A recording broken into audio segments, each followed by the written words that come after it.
Two, one. Good morning, good afternoon, good evening. Welcome everybody to Atomic Mass Transmissions Live. Today we are painting up our roster challenge, or we're continuing painting up our roster challenge. Um, we're now into the big votes that you, the community, gave us. Schick and I say us, Schick and I have been painting up some characters. We started out with 5 that we picked. You, the community, picked 4 more, and that's where we're at. So instead of yammering, we'll switch it over to the mini cam. Let's start painting and say hello to Mr. Will Schick. What up, Dallas? What up, y'all? How's it going, sir? Oh, it's going so good. I'm painting this Squidward today, as he's affectionately known from his MCU debut. A little Ebony Maw action to add to the Revengers of the Galaxy, which are almost all wrapped up. I finished off Venom from last stream during my morning hobby. So here's the finalized Venom in his old school Guardian colors. So we got the red, the blue, the pink tongue, the angry teeth. He looks really sinister with those red eyes. That might have been a step too far, but he's No, mad. He's mad. I think it works really well. Even though he's a good guy on your team, he's got tendencies. Oh, Venom is 100% an anti-hero. Like he's nothing else than that. But I'm trying to avoid like totally evil. I'm trying to avoid totally evil, and I think we're okay. So Yeah, I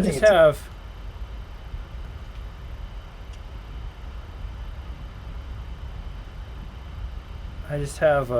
Thanos and this Ebony Maw, and then I got to do all my basing. So I'm on schedule to then I have my super secret 10th character. Yeah, you got your secret 10th. Have you picked it yet? I have not.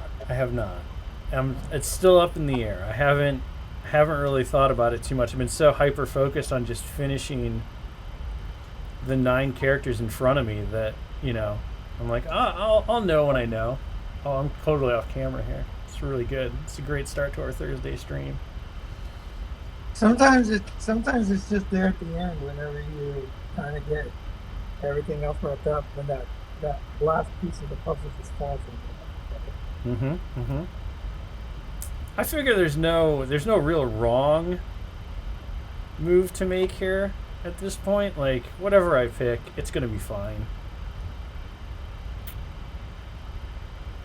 I think pretty much anybody fits in their story at this point. So I mean, at this point, I think we can find justification for just about anything. I agree. So with that in mind, I'm just gonna play it by ear. I want to get everything I want to get all the characters kind of lined up, and then I might just go through and honestly just pick a character based on who looks best in the group shot at this point. oh yeah, just create a tableau. Yeah, I'm going to create a tableau. I'm going to use my favorite word, and I'm going to create a tableau. It's going to be great. A tableau. And you are working on your super secret 10th character, because I know you've been talking about converting whomever or whatever they are. Oh, yeah, I totally got a story and everything. I got my 10th character, and they are under the knife right now, being worked on. I'm sculpting on it and doing a little kit bash, Mm-hmm. which is fun because I love kit bashing in miniatures and haven't really done a lot in MCP. So it's kind of nice. Like I'm kind of putting myself in that position to do it now on this character and to tell the story and to just have this like really fun game that we're gonna play out and have the fun narrative and have everybody gaming on. So. Mm-hmm. Yeah, it's been, I think, if nothing else, it's certainly been a month of making sense of it all, as it were, and then everything having that really come into play in terms of our, at least my hobby choices. I know you set out with kind of a master plan on how you wanted to paint everything, and Yeah. that has influenced the way that I've kind of approached stuff as well, because we're telling this little Marvel narrative together, and it's been fun. It's been really, really wild. And of course, having the community pick 4 very random characters that I would have never chosen for myself based on my initial 5 makes it even more interesting. But I like how everything is slotted together. Like, everything makes sense. That's the cool thing about the Marvel Universe. Everything kind of makes sense if you just take 5 minutes to think about why it makes sense. And then it's like, yeah, this totally makes sense. This could definitely happen in a comic. My sister has a cloning that. That is why Sinister has a cloning vat. Ubiquitous 42, you got to play your first in-store game. That's amazing. I hope it was really fun for everyone involved.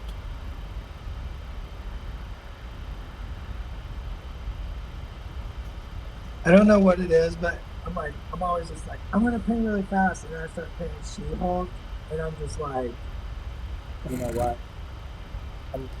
I really gotta just this. You just gotta zone in here. Dave Kidd sculpted this, and I love her so much. I just love this sculpt. It's definitely amazing. I mean, I agree. I super love She-Hulk miniature. I think Dave did an amazing job.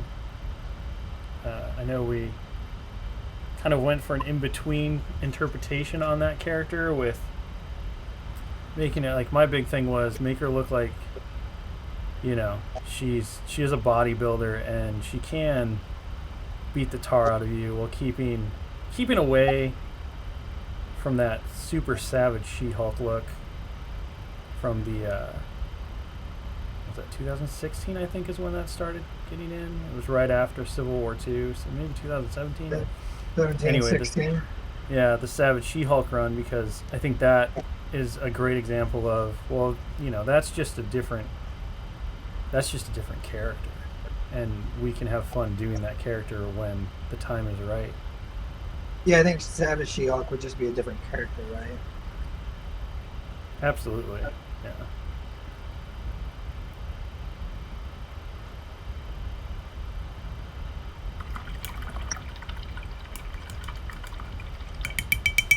Green!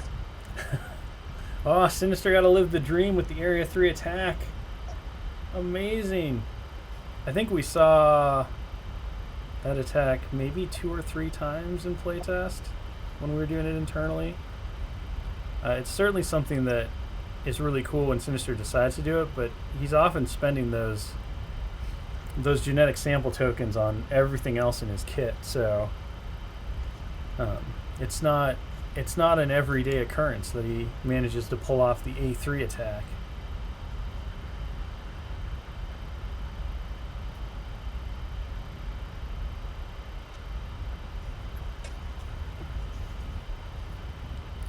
Go around.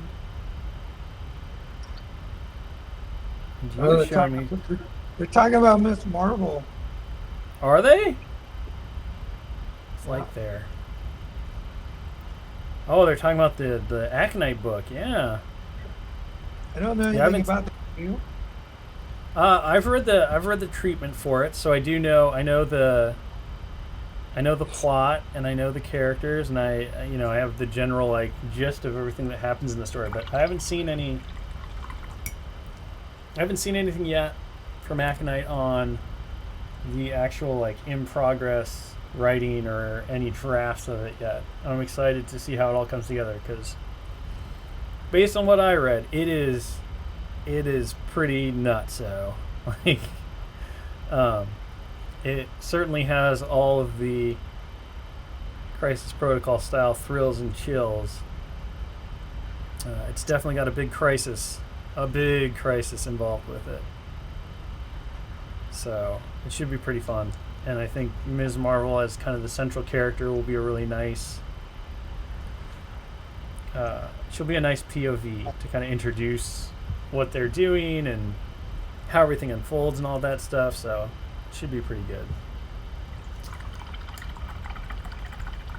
I'm definitely excited. Look at that She-Hulk. I'm talking about painting slow, and yet here you are, cruising right through. No time for love, Dr. Jones. Oh, that's not. I don't want crimson. I want blue.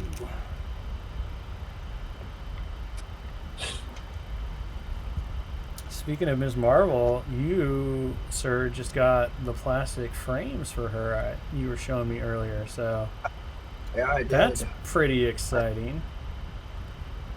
Getting the first review on those. I'm looking forward to going into the office tomorrow and taking a look at them with you. Yeah, those just showed up. Always cool when the plastic first shows up and we get to take a look at it. Your house is, it's very Willy Wonka and the Chocolate Factory at this point. You have all the super secret R&D stuff just hanging out. It's true. It's taking up a lot of space in the kitchen, though. Can't cook anymore. You can only stare at plastics. Yeah.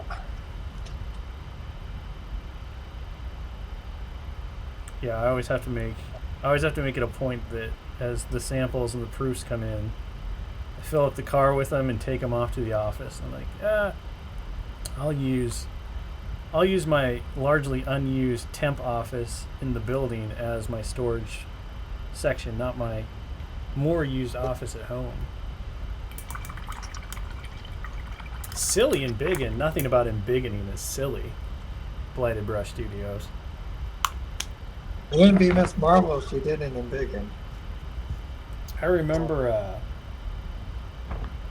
when that became an official word in Merriam-Webster and everyone lost their minds because this goofy comic book word had become a real thing. I thought it was genius.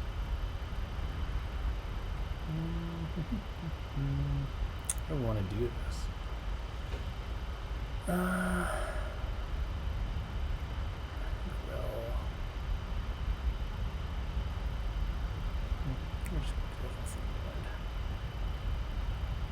Figure it out in post later. This always gets me in trouble though.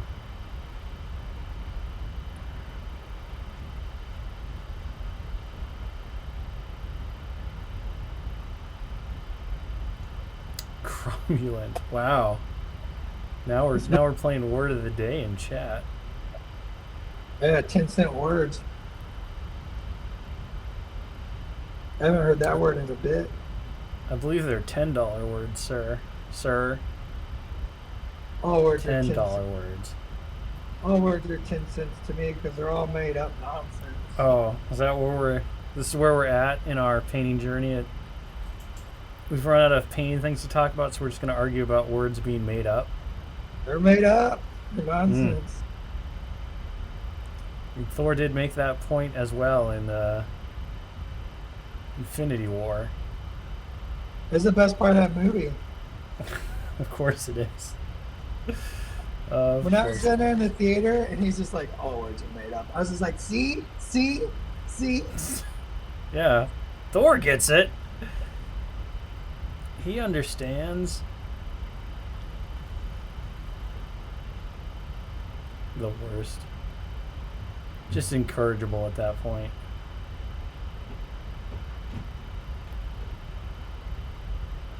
You did not need the help. Discombobulate, that's really not a 10-cent word. That word is perfect in all ways. I'm going to do the shoulder pads and the space metal we've been doing. Space metal. Space metal! It's been that along with the navy blue and the deep red wine reds. That's kind of been the through line of this paint scheme. That blue purple space metal using the scale 75 metallics and the ink tenses and stuff. I can't yell space metal very much today. My voice is shot. You've been struggling through them seasonal allergies pretty bad, my friend. It's been rough.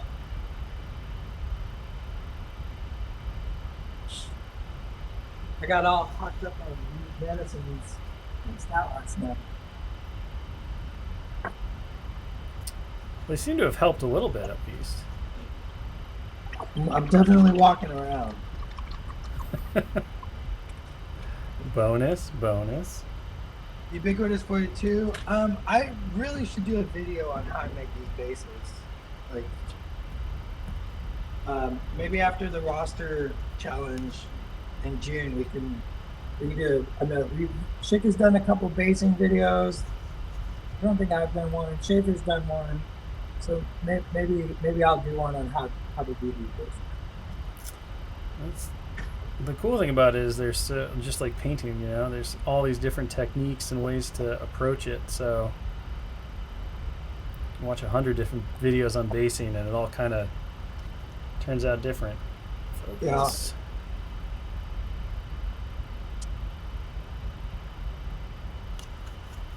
Yeah. Ugh. So sloppy. I know Schick's favorite word, morph. I know the word I'm making laugh the most, for sure. I mean, there's a couple. I'm curious now which one you're going to pick. I'm going to pick baboon. Baboon. It's true. Baboon gets me every time. Every time. Every time. I love that word. I don't know how you can say baboon and not have a smile on your face at the very least. Like, it's just such a fun word. It's all the B's. Baboon. B words are the most fun words. That's really all there is to it. I've always enjoyed the word plethora. Plethora? Yeah. Ah. Like a lot of. Yeah. Well, I mean, technically it's a negative connotation in original meaning because it's too many. Too much. A plethora of choices is too many choices. It's like streaming and such. Like going to the cereal aisle. Too much. Too many cereals. If that's even a thing that could happen. Too many cooks. Oh no, we're not going there. We're definitely not going there. You give Sherry nightmares again. True. I half felt bad about showing her that video, and then I half didn't. Because I was like, well, you know, everybody needs to see it at least once. I think when I showed my lady friend, she said, "Is this gonna stop? Is this gonna stop?"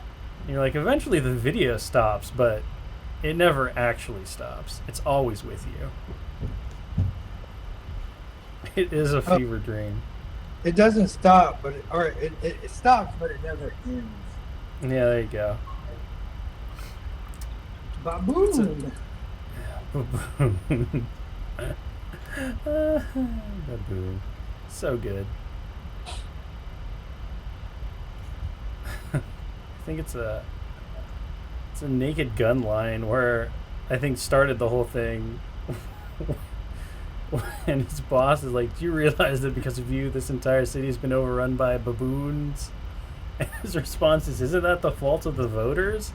And it just gets me every time. Like the way she says baboons, everything else. Oh my gosh, it's so good. So good. Baboons. I always think of IR baboon. Sure. Mm-hmm. I love my cartoons. Baboon. Such a great word. It's all the B's, I'm telling you. Alright, let's see.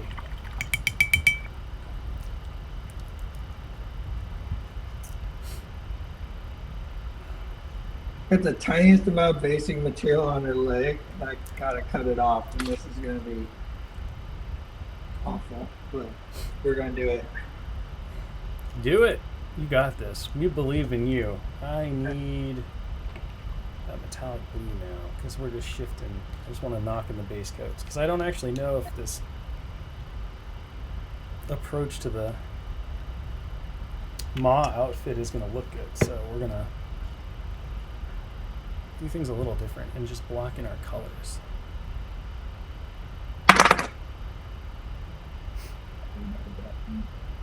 I'm a little surprised you went with classic green skin for She-Hulk. I thought maybe we'd see something a little different.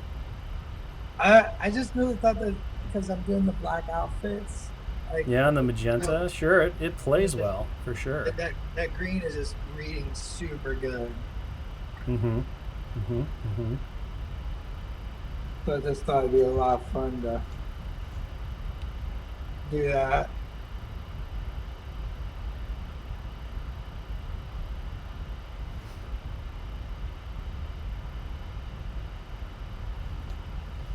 Oh, I missed the red on that side. I can fix that. That's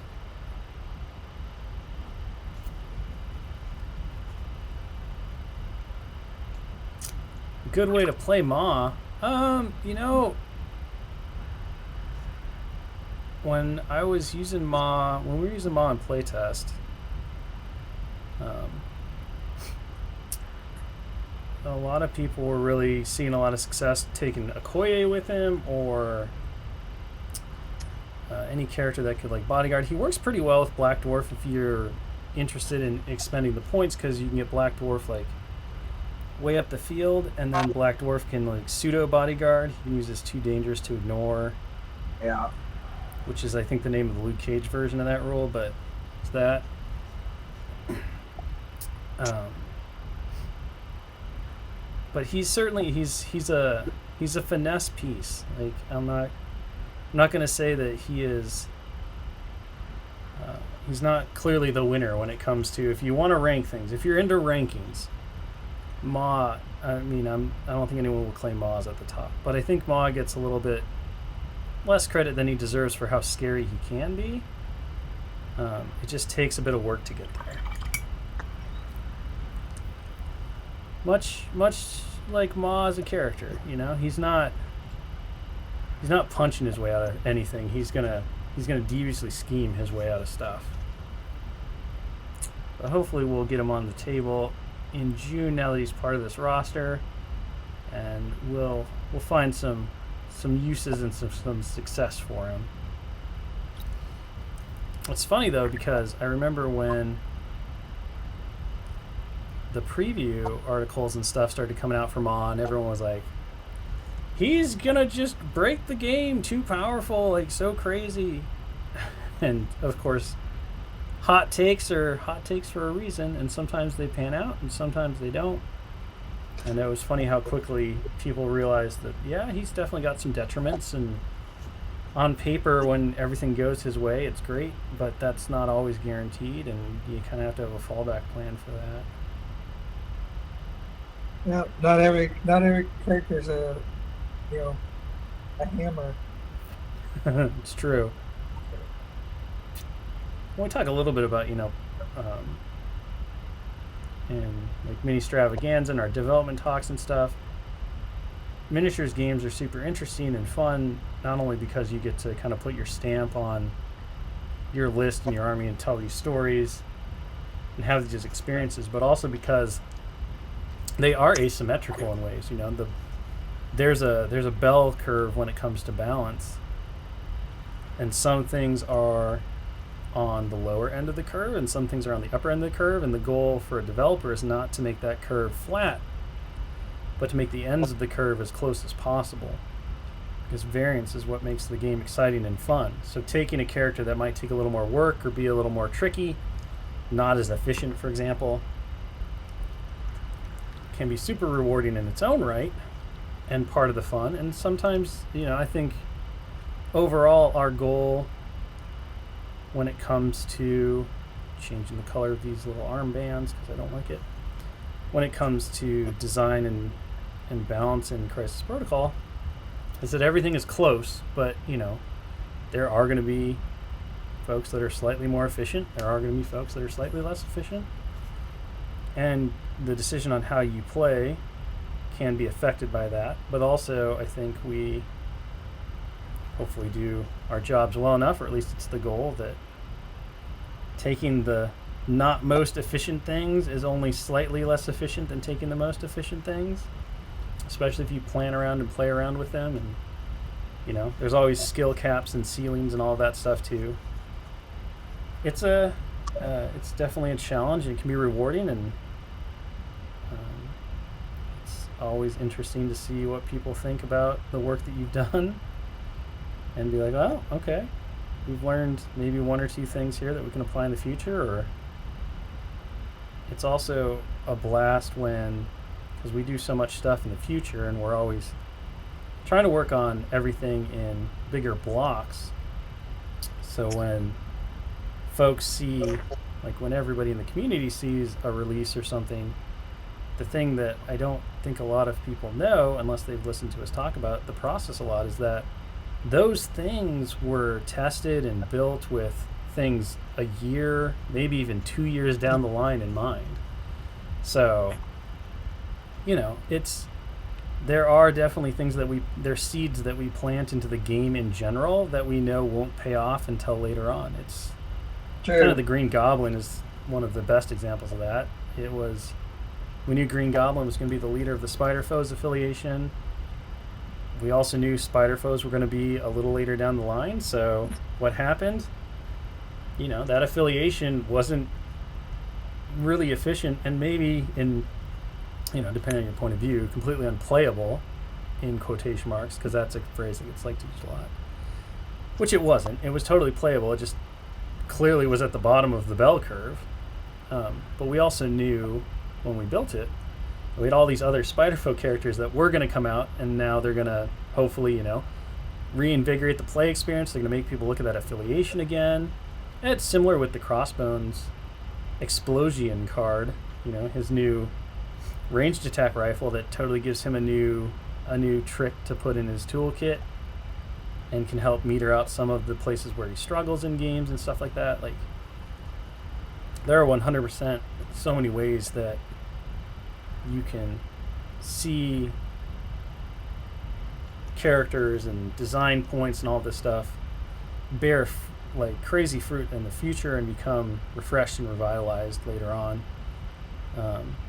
in multiple ways. So we're never done.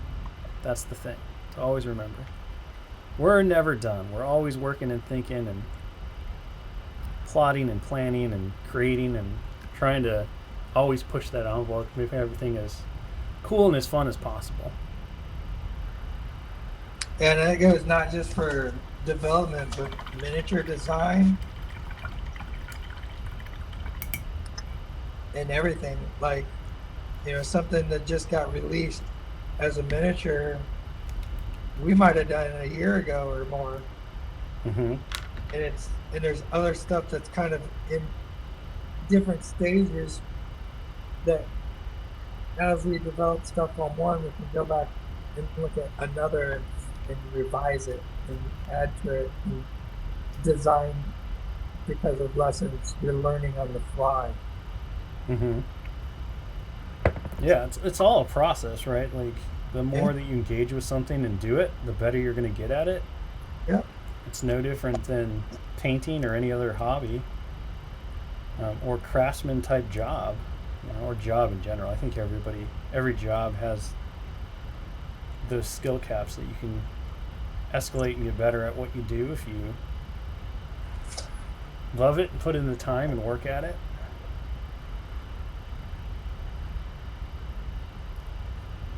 A lot of time and love put into all this.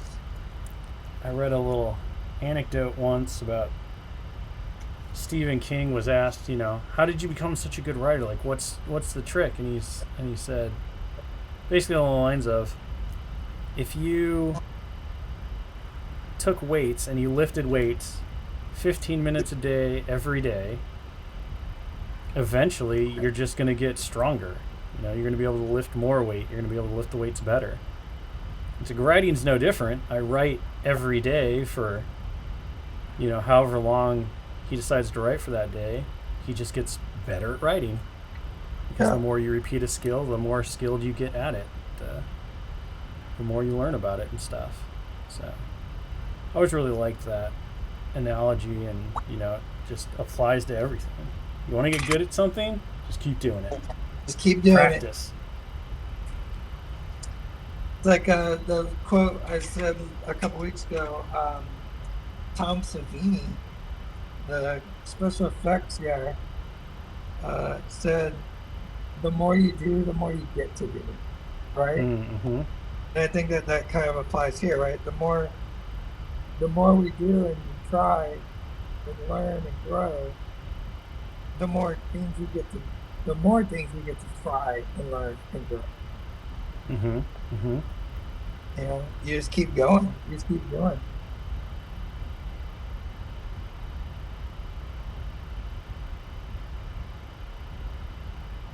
Gotta try new stuff always. 100%. And part of that is not being afraid of failing too.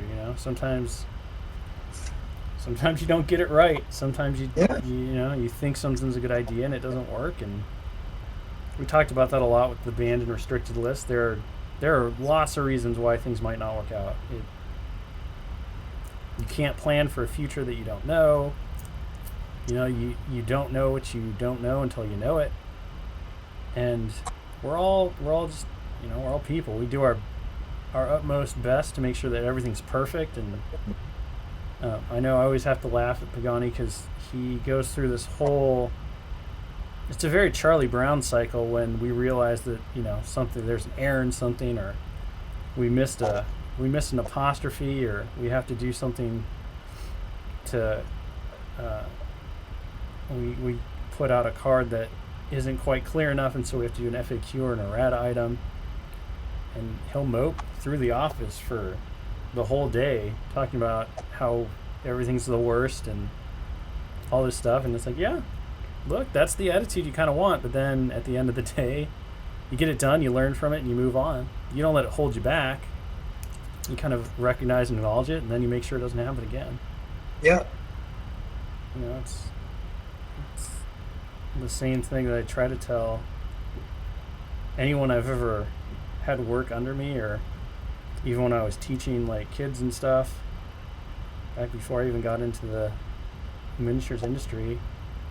Mistakes are how you learn, so no one's going to get mad at you for making a legitimate mistake the first time.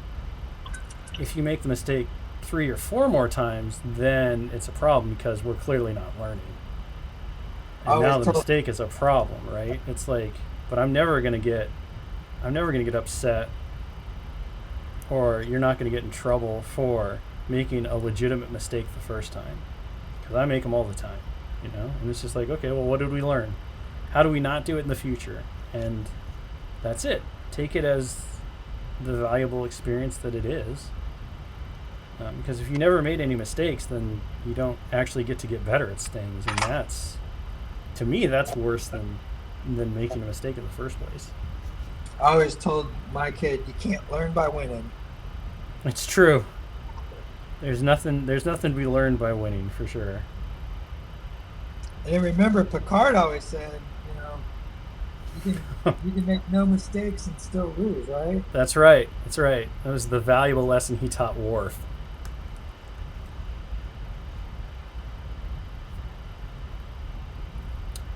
Never stop stopping. That's right, chat. That is 100% the thing. It's never stop, never stopping. Never stop, never stopping.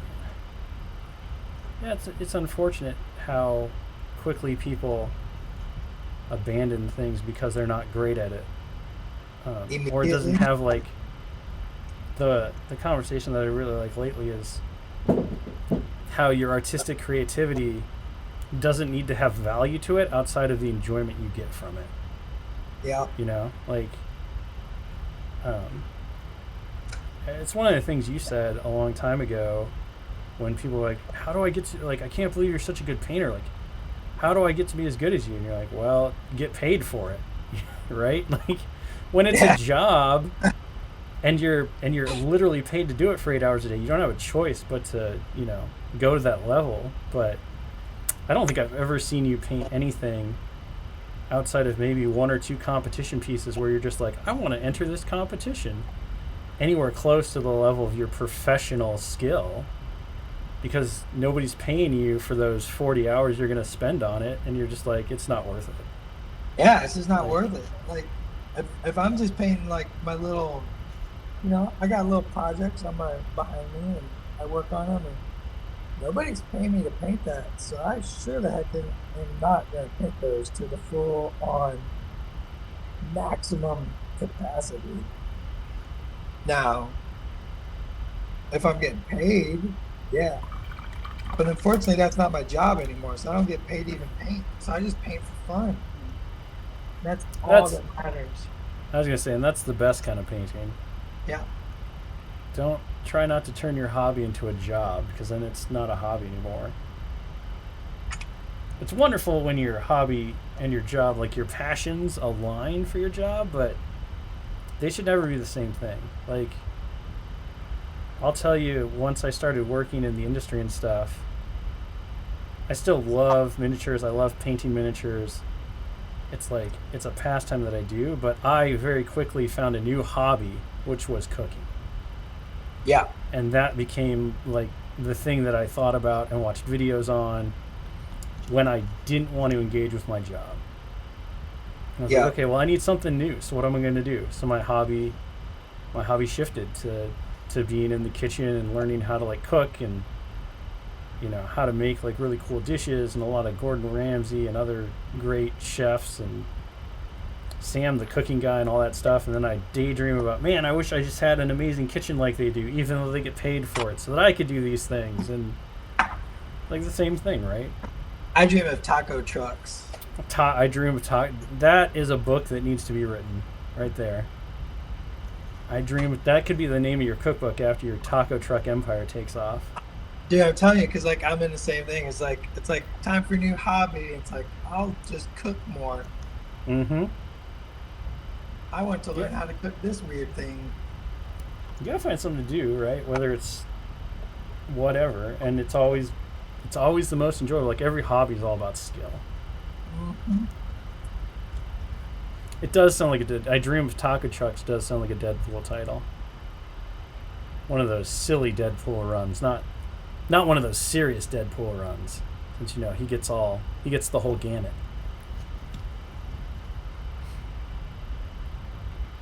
Favorite conversion of what She-Hulk is throwing.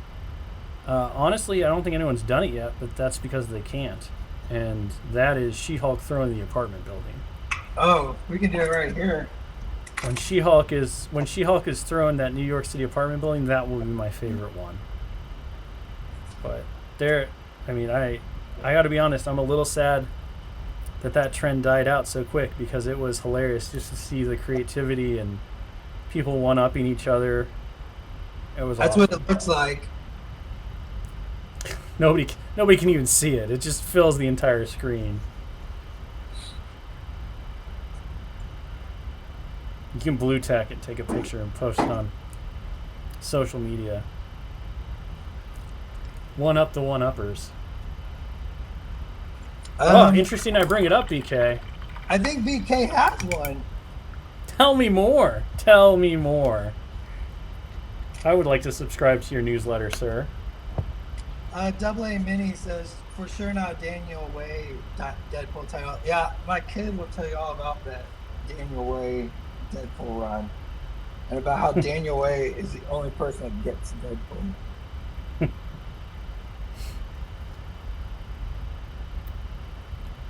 I think one of my favorite Deadpool moments didn't actually like involve Deadpool, but it wasn't Deadpool. It was Domino talking about Deadpool. And it actually inspired one of the names of his abilities, actually. And it's in the Hot Shots run. And Deadpool like shows up, and if you haven't read Hot Shots, I won't spoil like the whole kind of arc for you, but effectively there's an alien doodad, and the Hot Shots, which are Deadpool or Domino, Inez, Perez, which is Outlaw, and then Diamondback, go on a mission to go get it and stop bad people from having it. And of course, along the way they run into Deadpool, who's also trying to get it for his own reasons, and they kind of team up, but then they also kind of don't. Anyway, the Hot Shots team winds up getting into conflict with Deadpool to start, and Domino has this whole inner monologue as they're fighting Deadpool, and the fight goes on, and she's like, most people think Deadpool, because they, like many many super couples. They had a relationship at one point. And she's talking about how everyone thinks Deadpool is a joke and he's not really serious, and they only see like the witty, silly, goofy clown version of him. And she's like, but what they don't realize is that he is actually super scary. He's not a joke. He is intense, and part of the goofy nature of him is like him recognizing, the darkness within him, basically, like how dangerous he can be, and his inner nature desire to like not necessarily hurt people and all this stuff. And the fight continues, and she's like, it's when the jokes stop that you should get really concerned, and he gets serious, and that's the point that people don't recognize with Deadpool. It's really great. It's a great sequence, and I'm not doing it justice in my retelling of it, but it was awesome, and I was just like, yes, this is the perfect encapsulation of Deadpool, the Deadpool that I think of. And so we wound up using the okay, now it's serious line in the character rule itself, for when he flips to his injured side and then becomes like a real threat because he's done joking around. Things are no longer a joke. Once the jokes stop. Of course, my other favorite Deadpool run has to be Deadpool and Cable, because that one was just brilliant fun. I really enjoyed the illustrated miniseries where he realizes that he's a comic book, everybody's a comic book, and they're all just archetypes from literature. To end it all, he has to go back and get rid of the archetypes of literature. He has to get rid of Ahab, and it's a lot of fun. Yes, to go through the line to make sure so he can finally quote unquote die. Yeah. That was pretty fun.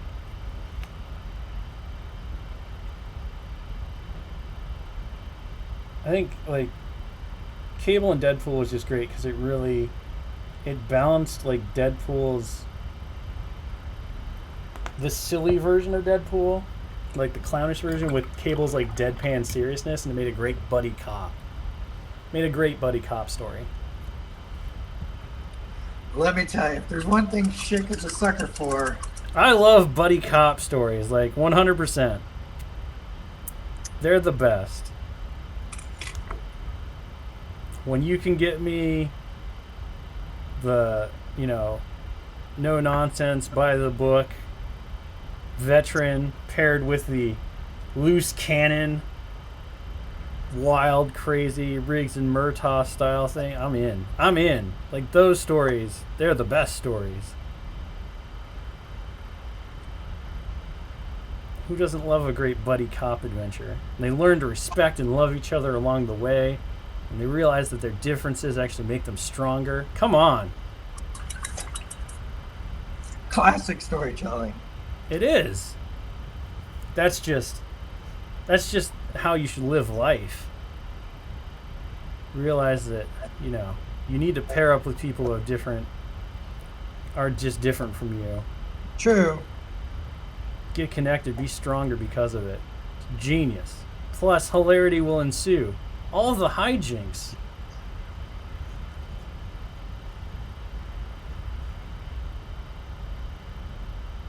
All the hijinks ever.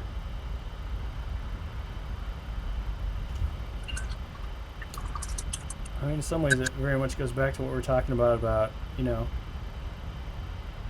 making mistakes and trying new things and not being great at them. Learning things is a lot about recognizing when maybe you don't know everything you thought you did, or maybe things you thought were not correct. And then taking that as an opportunity to improve your skills at living. There you go. There's your life lesson for today. I love learning what I don't know. Yeah. I based my whole life around that idea. I It's a don't good know way to this. go.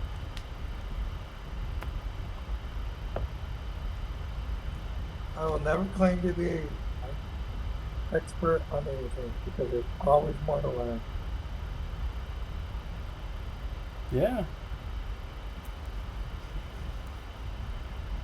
100%.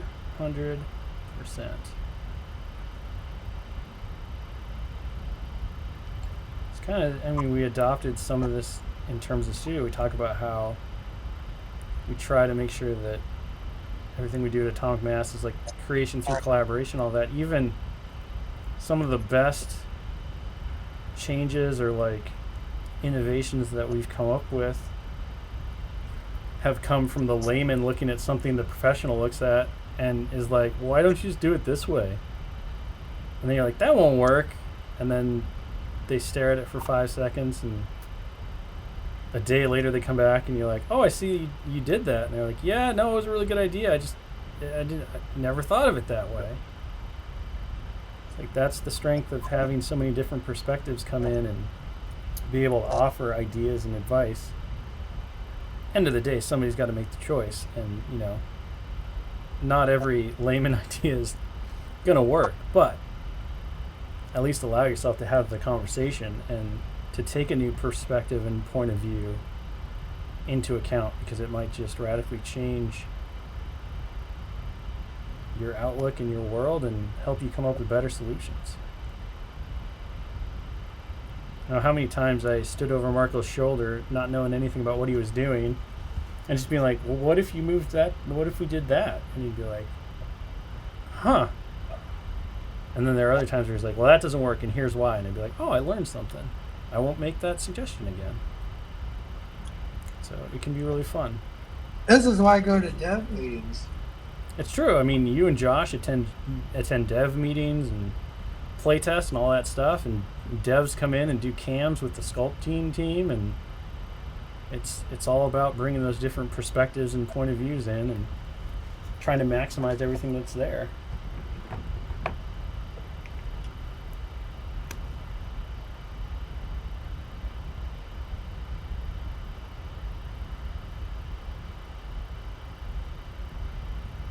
We have to be fair, chat. The best Punisher mashup was definitely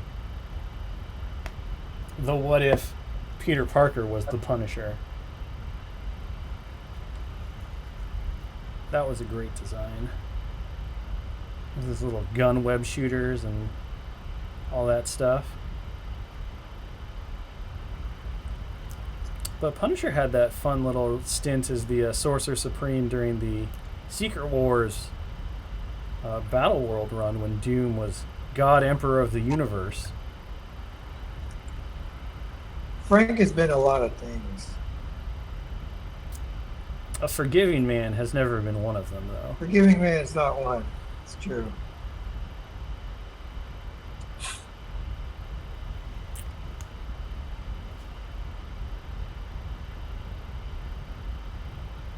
I did really enjoy Cosmic Deadpool Destroys Marvel History, though. That run had several moments that made me cackle out loud. As a long time Marvel reader and somebody who spends a lot of time reviewing and researching the Marvel mythos, it was just genius. But basically, Cosmic Ghost Rider winds up getting shunted back billions of years into the past, and so he has to effectively amuse himself for all of Marvel history. And so he does so by showing up at all of the most impactful events in Marvel history and screwing them up. Like, why did the Fantastic Four wind up getting bombarded by cosmic rays? Well, because Cosmic Ghost Rider crashed his motorcycle into them. It's real great. Pure nonsense. It is pure nonsense, and I am all about it, because it is just, it's well done pure nonsense, and it's funny.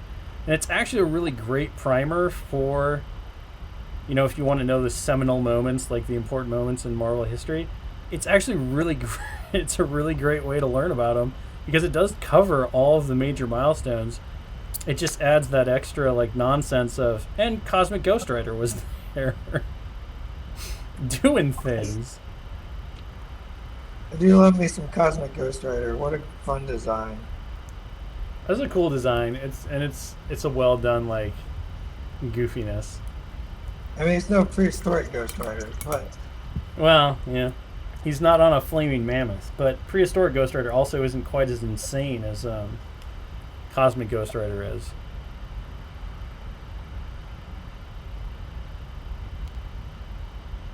I did. I'll admit, I did enjoy the Cosmic Ghost Rider run a lot more than I thought I was going to.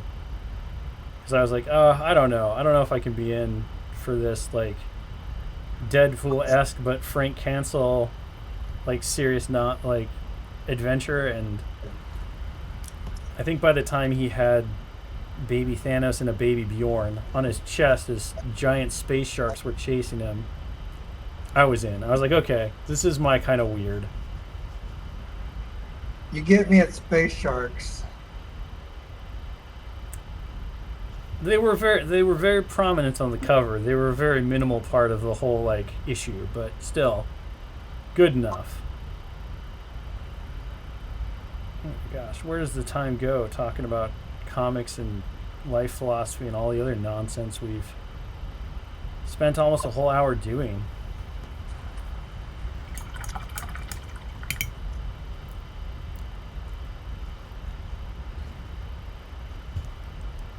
I think I almost finished my She-Hulk. She-Hulk. That doesn't look like She-Hulk. That looks like Doctor Strange. Because I'm done, sucker. Mm. I just need to finish up the base and the piping with some washes and stuff. But I think that's table ready. That's the best kind of ready. That means it's ready for a game. And we got one of those coming real soon. Mr. Davenport, I still got to assemble my lockjaw. Yeah, give it a symbol.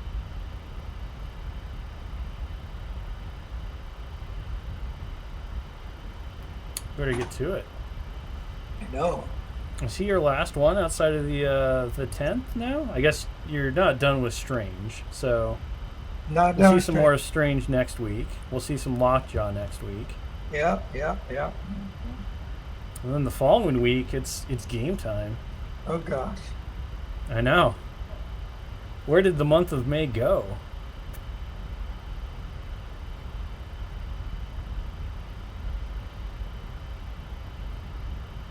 We'll have to do something special on Tuesday for next stream. I don't know. I'll tell BK to figure out how to do digital birthday cake for people. Digital birthday cake. Yeah, next Tuesday's my birthday, man. Oh yeah. I gotta bring cupcakes to the chat somehow. I don't know how to do that though. I've known you long enough to know that when Facebook tells me it's your birthday, it's still days away. It's a lie, yeah. I still don't really understand how that happened, but it did. So here we are. For whatever reason, it thinks it's the 20th, which it is not. Which it is not. So yeah, BK, you can figure out how to bring everybody digital birthday cake. I do love cake.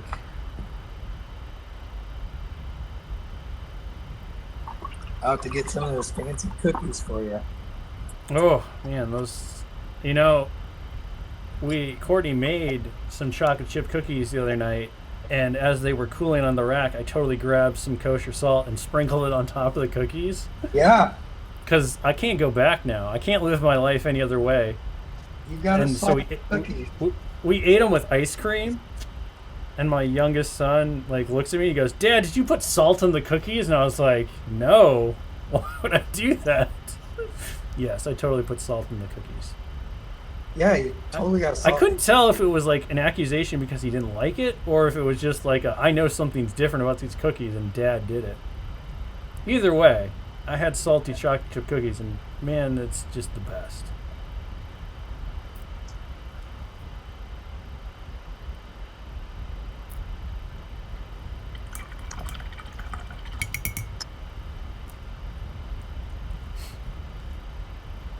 The only thing I need to do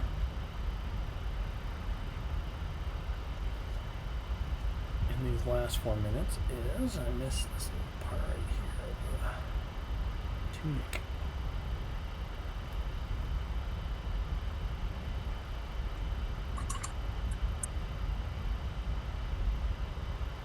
Cupcake emojis.